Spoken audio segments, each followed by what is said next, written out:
Hi, my name is David Emerson. I'm a long-term cancer survivor, cancer coach, and director of People Beating Cancer. Welcome to one of the most serious of all cancer side effects, and that is medical debt, and how this is a vlog post about medical debt. Most importantly, the blog post linked in the description below explains everything I'm about to discuss in detail.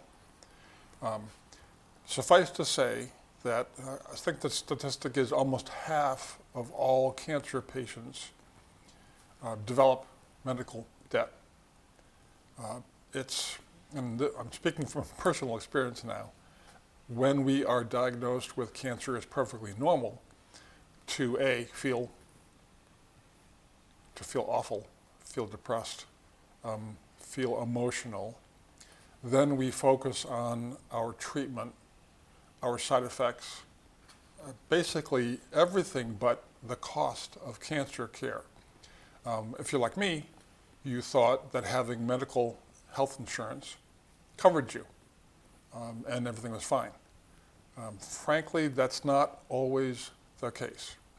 So understanding medical debt, what copays, deductibles, what's covered, what's not, what's in network, what's not.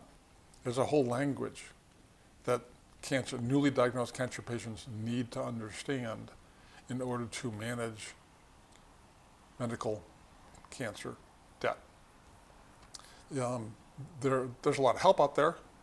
There are programs you can get into depending on your income. There are therapies that you can get at a reduced price. Learning all this will help you, the patient, or your caregivers manage medical debt. Disability. There are a host of issues regarding, the general term that I use is financial toxicity.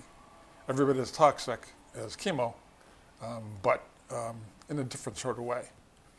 Again, if the patient, the newly diagnosed patient, enters into managing his or her cancer care with an eye carefully on medical debt and managing it, I think you'll do better. There's studies actually that document cancer patients do worse when they are under the strain of medical debt, in addition to under the strain of cancer. So it's very much in your best interest to manage medical debt. Certainly, if you have any questions or comments, scroll down, let me know, or you can click through to the blog post linked in the description below. Please be sure to hit the subscribe button for more information about both conventional cancer therapies as well as evidence-based non-conventional cancer therapies. Thank you for your time and attention, and hang in there.